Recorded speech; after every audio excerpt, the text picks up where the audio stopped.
자, 성경 말씀 베드로후서 3장 14절입니다. 신약 성경 387이 됩니다. 387 베드로후서 3장 14절입니다. 자, 베드로후서 3장 14절.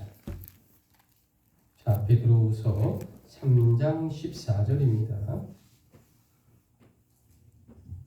그러므로 사랑하는 자들아, 너희가 이곳을 바라보나니 주 앞에서 점도 없고 흠도 없이 평강 가운데서 나타나기를 힘쓰라. 자, 15절입니다. 또 우리 시작. 또 우리 주의 오래 참으심이 구원이 될 줄로 여기라. 우리가 사랑하는 형제 바울도 그 받은 지혜대로 너희에게 이같이 썼고 또 그 모든 편지에도 이런 일에 관하여 말하였으되 그 중에 알기 어려운 것이 더러 있으니 무식한 자들과 굳세지 못한 자들이 다른 성경과 같이 그것도 억지로 풀다가 스스로 멸망에 이르느니라. 자, 그러므로 천천히 합니다. 시작. 그러므로 사랑하는 자들아, 너희가 이것을 미리 알았은즉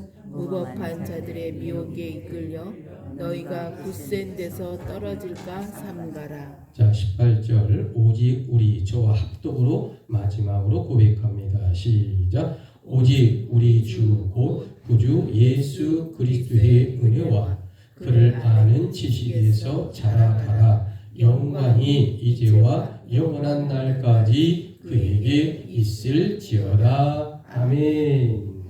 그래요. 자, 여러분, 오늘 주보를 보게 되면 여러분 주제가 어떻게 나왔을까?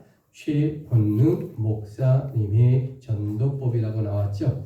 자, 우리 심차게 주제를 복창합니다. 시작. 최권능 목사님의 전도법. 자, 저와 함께 눈높이를 맞추시고 인사합니다. 주님의 이름으로 사랑합니다. 좌우로 합니다. 주님의 이름으로 사랑하고 주님의 이름으로 축복을 드립니다.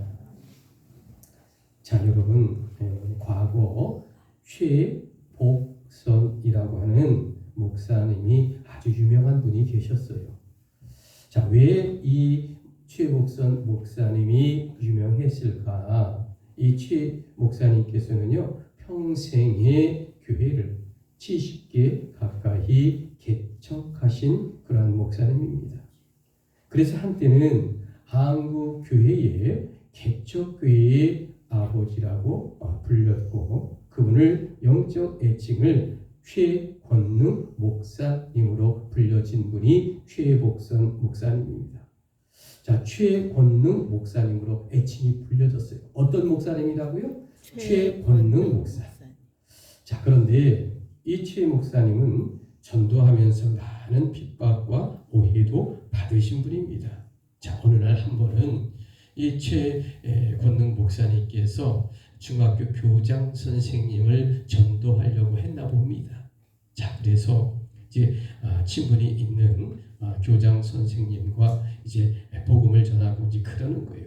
그럼 창세기 1장 1절 하나님이 천지를 만드셨다라고 이제 이야기를 한 겁니다. 자, 그랬더니 이 교장 선생님께서 뭐라고 이야기하느냐 하면 기독교 신앙이라고 하는 것을 이 교장 선생님은 일종의 미신처럼 종교는 기천불 이렇게 있으니까 자기가 좋아하는 종교를 믿는 거지 이 과학시대의 종교가 정말 진리일까? 이런 생각에 일종의 기독교를 미신이라고 생각하면서 엉뚱한 질문을 이 최권능 목사님에게 하는 겁니다.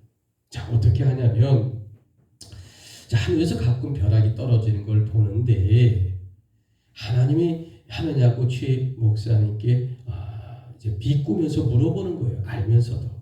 자, 이때 최복선 목사님이, 최권능 목사님이 죄인을 책망하기 위해서 하나님은 때론 벼락을 사용하기도 합니다. 이제 이렇게 대답을 한 겁니다. 자, 이 순간 교장 선생님은 빙그레 웃으시면서 두 번째 질문을 또 공격을 합니다. 그러면 하나님은 왜 잘못한 사람보다 나무나 돌에 그토록 벼락을 많이 치느냐고 비꼬면서 또 이제 질문을 하는 겁니다. 자, 이 순간 이 최건능 목사님께서 잠시 할 말을 잃어서 잠시 생각을 하고 이제 하나님이 주시는 영의 말씀을 통해 이제 그 교장 선생님하고 이제 대화가 이루어지는 거죠. 교장 선생님 그랬더니 예 목사님.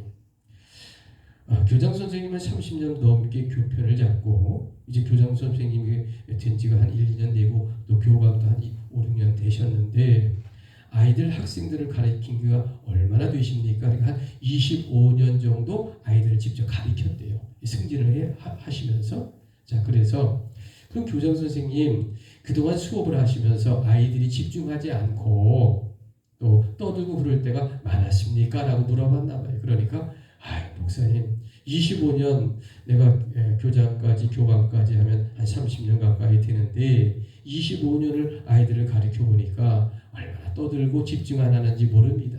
그럴 때마다 칠판을 꽝꽝 때리기도 하고 또 나무 회초리로 또 이 탁자를 치면서 이제 아이들을 집중시키고 그렇게 하지요. 이렇게 대답을 하더라는 겁니다.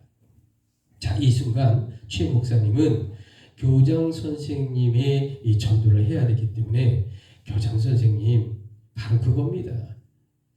자, 칠판이나 탁자가 잘못해서 탁탁 친 것이 아니지 않습니까?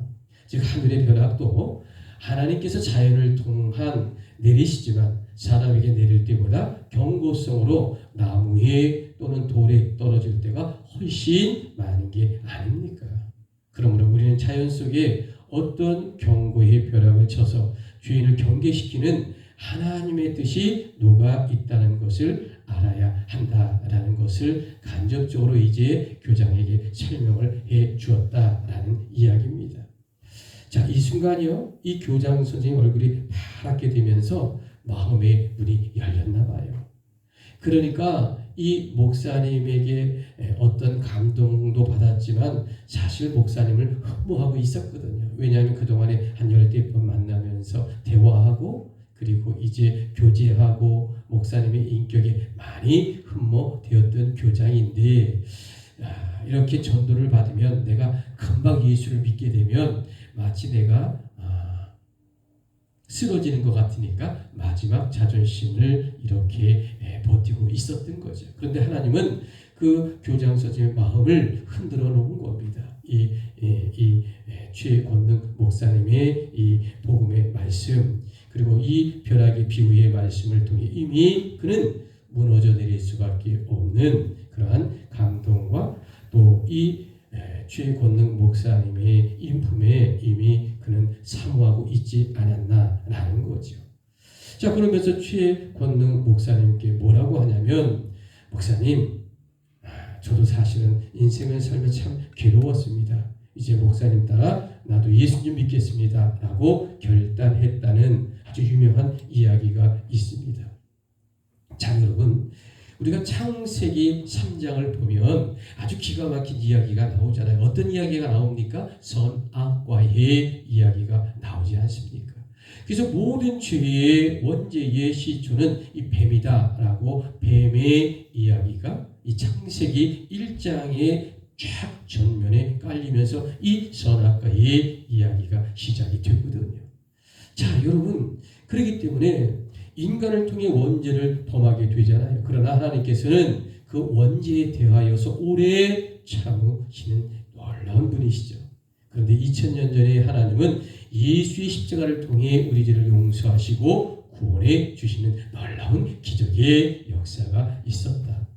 여러분, 이것이 바로 기독교의 가장 핵심은 구속사의 복음의 말씀이다. 아멘이십니까? 이게 바로 기독교의 가장 핵심 원리다라는 거죠. 그렇다면 여러분, 과연 오늘의 본문 베드로후서 3장은 어떤 영적인 이야기를 통해 우리에게 감동을 주는 귀한 말씀일까? 자, 여러분, 오늘 저와 여러분이 읽은 이 베드로후서의 3장 이야기, AD 서기 68년에 그러니까 사도 베드로에 의해서 기록을 한 이 성경이 바로 베드로후서입니다. 그런데 3장을 딱 펼쳐보게 되면 초반부에 어떤 이야기가 등장하냐면 말세의 시대에 관한 이야기가 등장하고 있는 이야기로 시작합니다. 자, 베드로후서 3장 10절에는 무엇에 대한 이야기가 나오냐? 두 번째 방향은 예수님의 재림에 관한 이야기가 등장하고 있는 겁니다. 자, 세 번째는 오늘 이제 14절로 시작하잖아요. 베드로후서 3장 14절에는 마지막 시대를 사도 베드로가 당부하고 있는 이야기로부터 또 시작이 되는 거죠. 자, 오늘 성경 한번 볼까요? 베드로후서 3장 14절. 그러므로, 자, 우리 천천히 14절을 고백합니다. 시작. 그러므로 사랑하는 자들아, 너희가 이것을 바라보나니 주 앞에서 점도 없고 금도 없고 평강 가운데서 나타나기를 힘쓰라. 자, 여러분, 오늘의 성경은 과연 어떤 이야기를 말하고 있을까? 크리스트, 기독교란 주님의 재림과 천국에 대한 분명한 소망을 가지고 있는 사람들의 공동체입니다. 여러분, 우리 믿는 자에게 아주 중요한 질문이 있습니다. 과연 우리가 살고 있는 이 시대를 한마디로 여러분은 어떻게 정의를 내리고 있을까라는 거죠. 여러분, 그 어떤 사람도 우리가 살고 있는 2025년 이 4월달, 이 시대가 마지막의 시대라는 것을 그 누구도 부정할 수 없는 현실이에요. 다시 말하면 예수 탄생 2000년이 지난 오늘 이 시대, 바로 예수 재림의 시대라는 것을 우리 기독교인들은 정확하게 알고 고백해야 한다라는 겁니다. 아멘이십니까? 근데 많은 사람이 오해해요. 주님의 때가 가까웠고 주님의 재림이 오고 이제 그렇다, 이 세상에 종말이 온다 그러면 기독교인들은 기쁘고 행복한 마음도 있지만 한쪽에는 우리 자녀 결혼도 시켜야 되고 또 우리 손주 대학도 졸업해야 되고 또 우리 손주 직장도 나가야 되는데 주님이 좀 더디 오시면 어떨까라는 눈에 보이지 않는 또 약간의 내 생각과 마음이 겹칠 때가 사실 우리 기독교인들의 생각에 투영이 되거든요. 근데 여러분, 그거는 다 부질없는 짓입니다. 아니, 주님 더디 오라고 내일이나 100년 있다 오겠습니까? 안 그래요. 그래서 우리는 늘 주님이 조금 멀리 오시면 우리 죽을 때 천국으로 가는 거고, 주님이 내일이나 모레 오시면 손주가 대학 가고 안 가고 취업하고 하는 문제가 해결되는 것이 아닙니다. 아멘이십니까? 그냥 지상으로 우리가 들림을 받고 저 천국을 향하는 거거든요. 우리의 계획대로 주님이 오시지 않아요. 그래서 마라나타, 주여 속히 오시옵소서, 이런 마음으로 신앙으로 살아가는 거죠. 여러분이 내일 오시라고 해도 주님이 내일 오시는 건 아니에요. 뭐 오실 수도 있겠지만 100년 있다 오시래서 주님이 100년 있다 오시는 건 아니고요. 여러분이 10년 있다가 내 손주 직장 다 보면 그때 어느 정도 주님 내 몸도 아프지 그때 오세요라고 해서 10년 있다 오시지 않고요. 6개월 있다 오실 수도 있거든요. 아멘이십니까? 나의 계획과 나의 생각과 전혀 관계없이 마라나타, 주여 속히 오시옵소서는 주님도 그 시간을 모른대요. 오직 여호와 하나님만이 결정하시고 그리고 이 땅에 주님을 재림으로 보낸다라는 거죠. 자, 여러분, 그러면 두 번째 질문을 다시 한번 우리가 한번 해봅시다. 과연 우리 시대가 주님이 오실 이 세상의 마지막 때라고 한다면 과연 우리 믿는 자들은 어떻게 살아야 할까? 어떻게 준비해야 될까? 첫 번째, 주님 맞이할 신부의 모습의 사명을 다해야 한다라는 겁니다. 아멘이십니까? 자, 여러분 잘 보세요. 자, 신부의 준비된 모습은 뭘까? 두 번째, 지상 최대의 주님 명령인 복음 전도의 사명을 다해야 한다라는 겁니다. 첫 번째, 지금 신부의 준비가 필요했고, 두 번째, 복음 전도의 사명을 다해야 된다. 마지막 때는, 자, 여러분, 그러면 사도행전 1장 우리가 기억을 한번 더듬어보면서 이 예루살렘에서 사도행 1장의 이야기가 무엇을 말하고 있느냐면, 자, 예수님께서 십자가 지고 죽으시고 부활하시고 40일 후에 예루살렘 성전 맞은편에 산이 하나 있습니다. 어떤 산일까요? 감람산이죠. 예루살렘 성전보다 한 30cm가 높아요. 예루살렘 성전은요, 해발 800m, 지부령보다 더 높습니다. 한겨름보다 100m 낮은 800m의 높은 봉우리에 성전이 있고 도시가 있어요.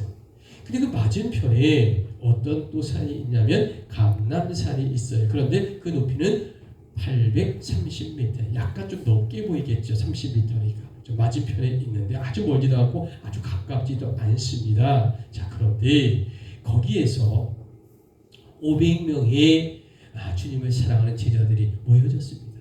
그리고 그곳에서 예수님이 하늘로 승천해요. 그리고 천사들이 보호하며 하늘로 쫙 거룩하게 올라가실 때에, 자, 예수님이 기가 막힌 말씀을 임하시죠. 그것이 사도행전 1장 8절, 오직 성령이 너희에게 임하시면 너희가 권능을 받고 예루살렘과 유다와 사마리아 땅끝까지 이르러 내 증인이 되리라 라고 말씀하고 있잖아요. 아멘이십니까? 아멘. 이것이 지상 주님이 이 땅에서 마지막 우리에게 부탁하신 지상 최대의 복음 전도 명령이었다라는 겁니다.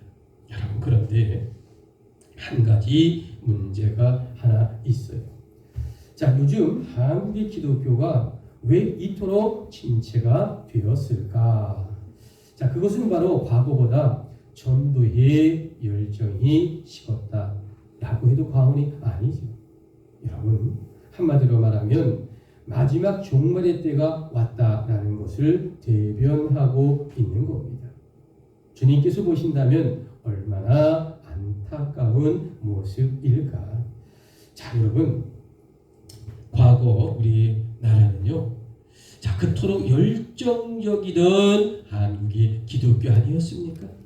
전국의 어느 산골 가더라도요, 교회 십자가 등불을 밝혔어요.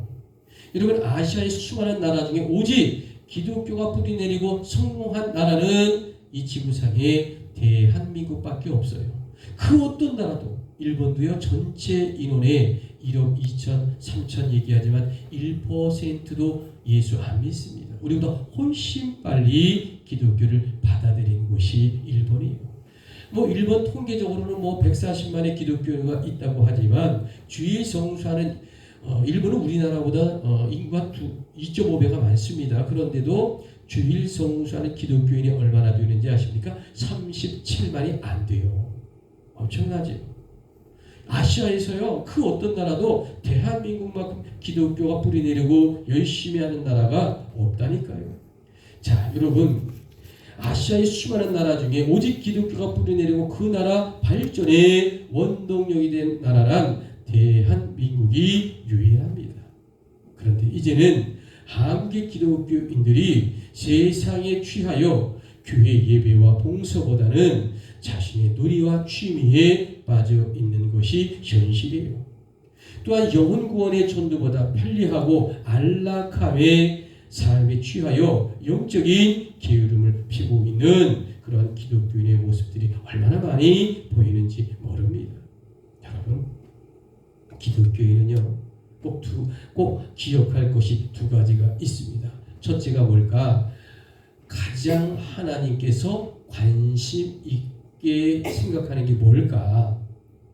여러분, 이 세상에서 하나님이 가장 관심 있고 원하시는 일이 딱 한 가지 있어요. 1위가. 그것이 뭐냐면 영혼 구원 사업에 함께 우리가 동참하기를 원하시는 하나님의 가장 강렬한 소원입니다.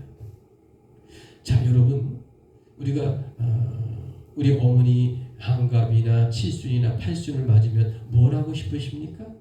어머님이 가장 원하시는 것 해드리고 싶지 않습니까? 그게 비쌀 수도 있고 안 비쌀 수도 있지만, 어머니의 평생 소원 78순, 9순 그렇게 될 때, 고위가 되고 그럴 때 어머님이 가장 좋아하시는 제주도 여행, 미국 여행 시켜드릴 수도 있고요. 그리고 잔치를 해드릴 수도 있고. 여러분, 하나님이 가장 기뻐하시고 원하는 것이 뭘까? 영혼 구원 사업에 우리가 함께 하는 것이다 라는 거죠. 자, 그게 일이에요. 하나님의 관심이. 두 번째, 사도 바울은 내가 복음을 전하지 않으면 화가 있다라고 하신 것. 믿는 기독교인들이 전도하지 않고 세상 일에 취하여 있다면 죄라고 고린도서 9장 16절에 결코 단언하고 죄라고 말한 이 성경의 말씀을 우리는 꼭 기억해야 한다라는 거죠. 여러분, 기독교인도요, 자기 취미할 수 있어요. 기독교인도 여행 다닐 수 있습니다. 기독교인도요, 좋은 차 살 수 있어요. 중요한 게 뭘까? 거기에 너무 심취하지 말라는 거예요. 여러분, 똑같이 아파트를 사도, 똑같이 좋은 차를 사도 그것이 나에게 삶의 풍요를 주고 그것이 나의 귀한 물건이 된다면 다 우상 숭배라는 거지요. 아멘이십니까? 그렇기 때문에 좋은 차 사십시오. 좋은 집도 사세요. 그런데 그것이 다 내 살아가는 하나의 도구라고 별로 가치를 부여하지 않고 내가 벤츠를 타고 BMW를 타도 그냥 자동차로나 안전하게 지켜주는 차야 라고 생각하고 그것을 갖고 자랑을 한다든가 그것이 나의 삶의 풍요의 어떤 기준으로 생각하지 않고 하나의 도구로 생각한다면 하나님은 기뻐하실 거예요. 아멘이십니까? 그래서 사우나를 즐겨도요, 아주 사우나에 심취되지 마시기 바랍니다. 그게 바로 세상에 취하는 거거든요. 여러분, 어떤 분들은요, 이 사진 찍는데 3천만 원, 1억 2천 막 투자해요. 뭐 직업도 아닌데. 그런 건 좀 믿는 자로서 좀 그렇지 않습니까? 뭐 비판하는 건 아니고. 하나님의 영광을 위해서 내가 사진을 찍어서 찍는 건 좋은데 자기 취미와 자기가 좋아하는 일에 뭐 차를 산다든가 뭐 아마추어 이 사진 찍는 걸 좋아하는데 몇 억을 투자한다든가 그런 거는 그렇게 바람직하지 아니하지 않을까. 중요한 게 뭘까? 하나님이 기뻐하는 영원 사업, 하나님이 기뻐하는 전도 사업, 하나님이 기뻐하는 선교와 나눔에 집중하면서도 내가 좋은 차, 내가 좋은 집, 그리고 안락한 삶을 얻더라도 그것이 나의 삶의 풍요와 어떤 행복의 조건이 아니라 내가 누림으로써 그것을 누릴 수 있고 하나님이 주시는 영혼구원 사업과 선교와 비전에 우리가 마음을 쏟는다면 그건 결코 그 우상 숭배가 아닐 거라고 생각되어집니다. 어떻게 사용할 것인가? 가난하고 청빈하게 사는 것만이 기독교가 아닙니다. 마음의 중심이 물질에 가 있는가? 우리의 취미에 전념에 빠져 있는가? 하나님을 사랑하고 하나님 앞에 섬기며 봉사하고 내가 먼저 교회 일과 세상 사람들을 위해 헌신하는 그 마음의 중심의 영혼을 주님은 살피신다라는 거죠. 여러분, 세상 사람들의 반응이 저와 같지 않아요. 인정합니다.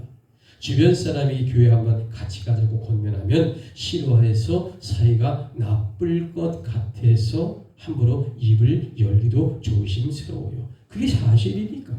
그런데 여러분, 내가 먼저 상대편에게 인격적인 관계 설정을 맺어야 한다라는 거죠. 그리고 그분을 향하여 작정 기도를 해야 돼요. 작정 기도 안 하고 가자고 하니까 싫다고 삐지죠. 또한 부활절 같은 절기 때 우리 교회 가서 우리 예수 믿읍시다. 그건 아주 주의하게 그렇게 하면 안 돼요. 우리 교회가 이웃초청 잔치가 있으니 함께 가서 우리 한번 가보자. 한 번만이라도 가보자. 이런 전략적인 지혜를 갖고 그분을 초청해. 지금 시대가 예수 믿고 구원받으라 그러고 교회 가자 그러면 누가 쫓아옵니까? 안 쫓아옵니다.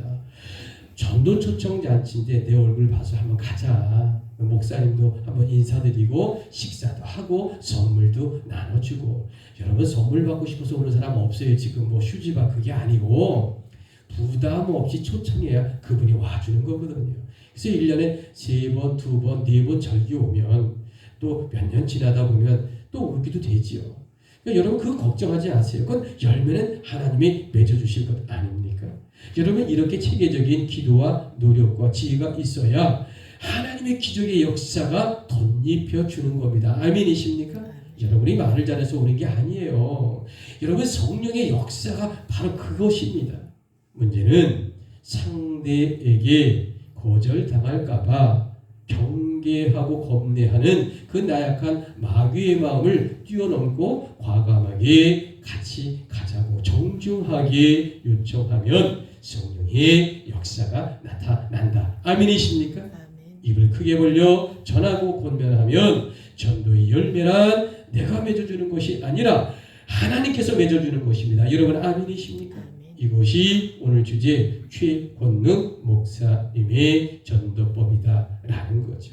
자, 여러분 오늘의 주제 다시 한번 최권능 목사님의 전도법. 자, 우리 주보를 보고 힘차게 한번 복창합시다. 시작. 최권능 목사님의 전도법. 힘이 없어. 전도를 좀 힘차게 한번 해봅시다. 시작. 최권능 목사님의 전도법.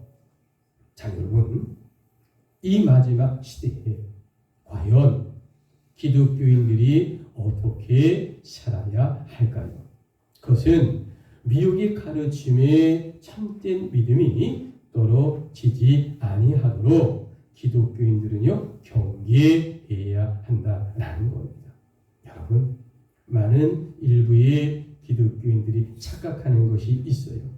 자, 오래 교회 출석하여도요 그리스도를 아는 참 지식이 날마다 영적으로 성장해야만이 하나님께서 기뻐하신다라는 겁니다. 자, 여러분 잊지 마십시오. 제가 운전을 제가 차를 산 게 30살로 기억을 하거든요. 제가 차를 산 게. 그런데 그러면 제가 30살 쓰면 몇 년에 40, 50, 60 제가 한 37, 8년 근 40년 가까이 운전을 해왔어요. 저는 대학교 다닐 때 아니죠. 고등학교 막 졸업하자 20살에 운전면허 땄고요. 대학교 1학년 들어가서는 버스 운전 대형면허를 땄습니다. 면허 따서 운전한 지 꽤 됐네요. 한 40년 넘었네요. 그렇게 따지면 40몇 년이 되네요. 자, 중요한 게 뭘까? 제가 40년 넘게 운전했다고 지금 운전 잘하는지 아십니까? 아니에요. 제가 기억해보니까 40, 50대가 제일 운전 잘했던 것 같아. 그럼 제가 100년 운전하면 더 잘해요? 못해요. 이제 앞으로 10년 남짓하면 운전 못합니다. 여러분 교회 오래 다니고 하나님 오래 믿었다고 믿음이 좋고 영성이 뛰어나냐? 그러면 좋지요. 근데요 여러분의 지혜와 하나님 주신 영적인 말씀과 그리고 하나님의 은혜에 충만할 때는 때가 있을 수도 있고요. 때로는 여러분이 하늘나라 가기 직전에 영적인 지혜가 더 몸은 늙으셨지만 영적인 지혜가 굉장히 예민해서 정말 지혜로울 수도 있습니다.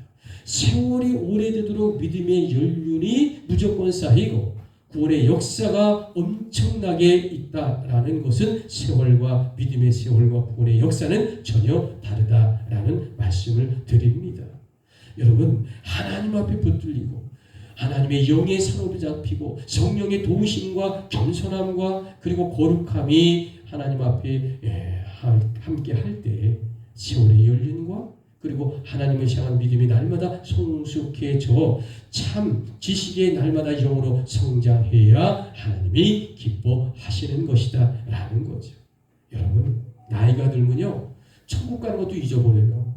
그래서 의아디아는 생애 그 뭐야 이렇게 죽으면 왜 타는 가마 있죠? 그건 뭐예요? 상여. 그걸 타고 간대. 네, 갈천 약속 항복한 할아버지가 그 믿음 있던 분이 다 잃어버리고 나이가 90이 넘어버리고 헷갈리더라고요.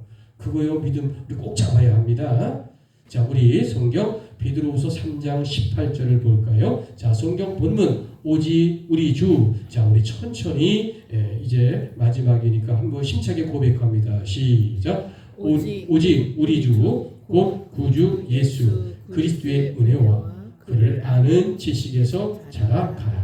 영광이 이제와 영원한 날까지 그에게 있을지어다. 자, 여러분 말세 때는 두 가지에 집중해야 합니다. 첫 번째, 주님 맞이할 신부의 준비가 필요하다라는 겁니다. 자, 여러분 신부의 준비라는 게 뭘까? 자, 하얀 드레스를 입어야 될까요? 이것도 있지만 믿는 자의 거룩한 삶을 말하고 있는 겁니다. 그렇다면 여러분 기독교인의 거룩한 삶은 구체적으로 무엇일까?